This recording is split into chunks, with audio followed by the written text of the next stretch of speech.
Hey, today I'm talking about the first 3 Terminator films. So the Terminator, Terminator 2 Judgment Day, and Terminator 3 Rise of the Machines.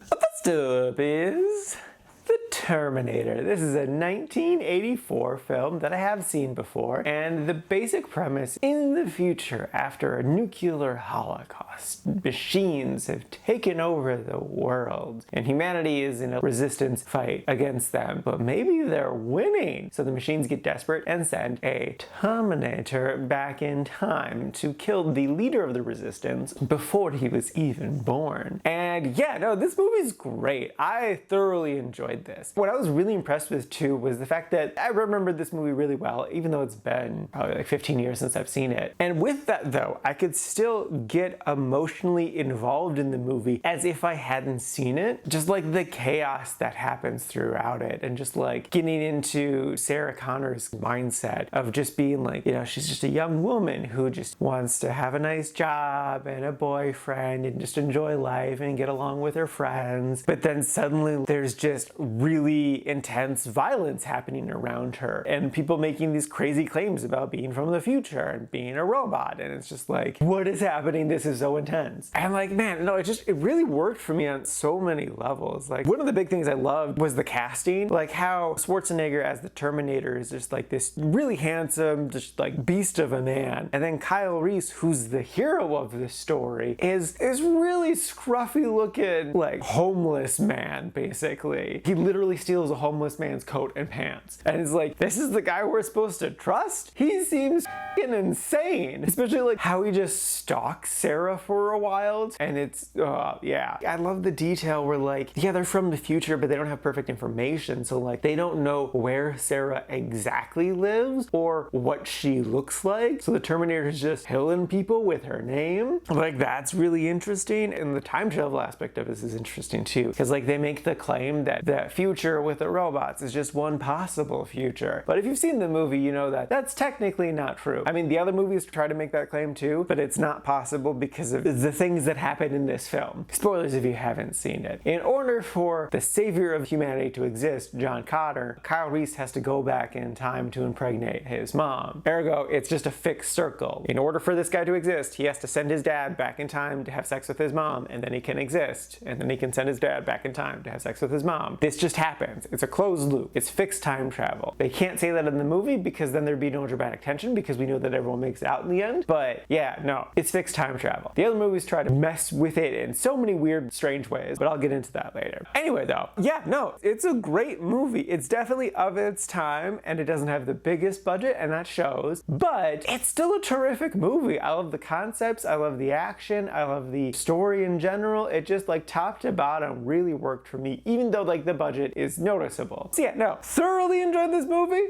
Totally recommend it.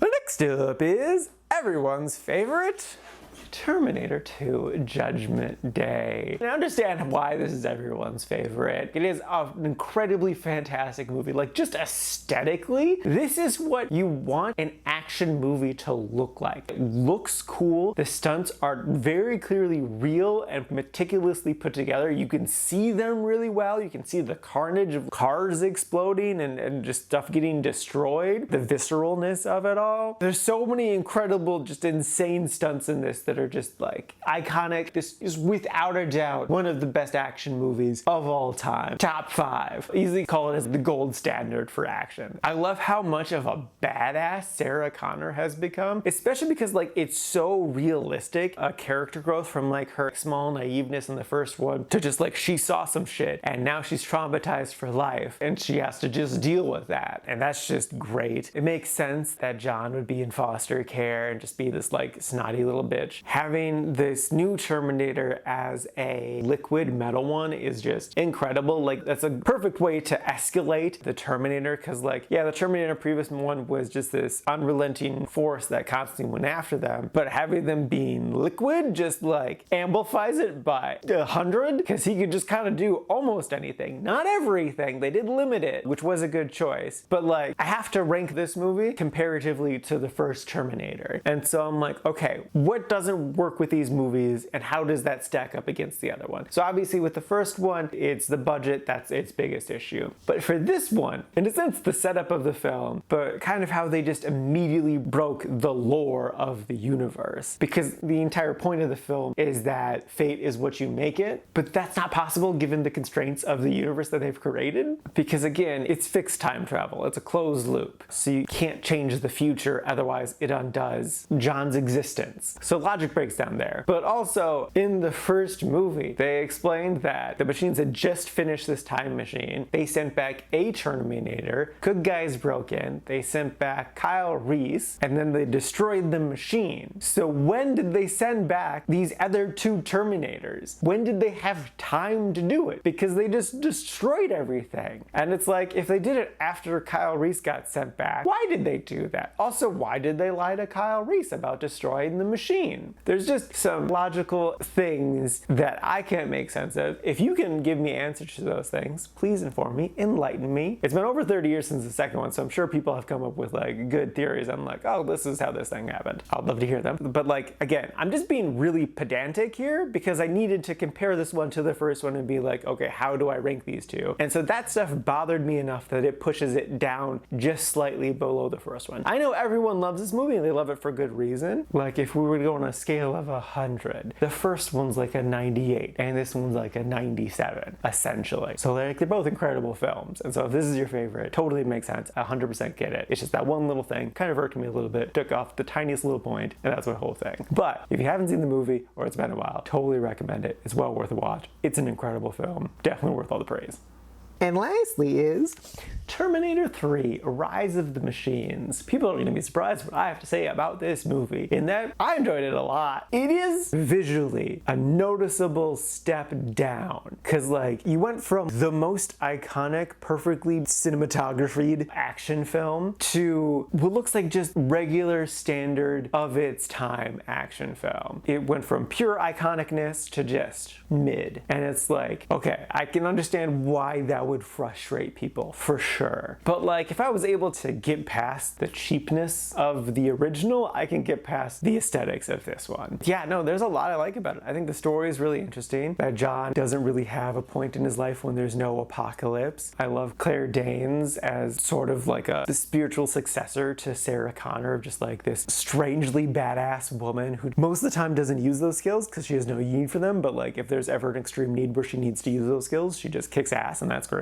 This new Terminator being a hybrid, the T-800 and the T-1000, and it also has the ability to kind of make some guns. That's really cool. There's still some really incredible stunts, like the one with the cherry picker, the one with the arm that comes out and just like destroys all those cars on the street. Like they did all of those stunts and it's incredible. I think story-wise, the whole reason why they brought back Arnold Schwarzenegger made a lot of sense and worked really well. Though I would say that behind the scenes wise, what they had to do to get him back was not worth it. Because like the really basic TLDR is they paid him a metric ton of money and he had so much control of this production and was making even more on the back end that it definitely inflated the budget of this film, but not in a way that visually shows. So what I think they should have done, even though it makes so much sense to bring back Schwarzenegger, especially when you don't have James Cameron, that just do neither of them, or you don't even need to have a second Terminator in this, and then spend that budget that you would have on Schwarzenegger instead in getting a more recognizable name as your lead. You don't have to be like a Brad Pitt, but maybe like a TV star from the time, and put the rest of the money into more effects, just making the movie look better. I think those things alone would have dramatically helped the film. It does annoy me that the end of Terminator 2 did work and that it did change history and they did push Judgment Day, but I did really like how in this one, spoilers for the movie, they did actually have Judgment Day. I was like, that's a bold choice and I'm so glad you did it and you stuck to it. Too bad no one came back for Salvation, but that's fine. That movie's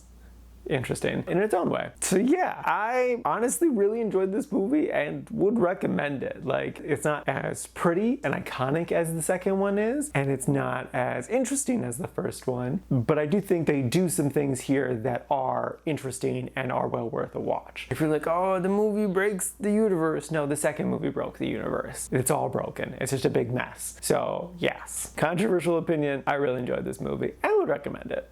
Alrighty, now for today's rankings. First up, we got The Terminator sitting at number 22 in the really like section. And then literally right behind it, I couldn't put it any lower than right there, is Terminator 2 Judgment Day sitting at number 23, again in the really like section. And then bringing up the rear, a noticeable ways down, but still, again, really good, is Terminator 3 Rise of the Machines sitting at number 45. Also, for a third time, in the really like section. This is out of a total of 108 old movies so far this year.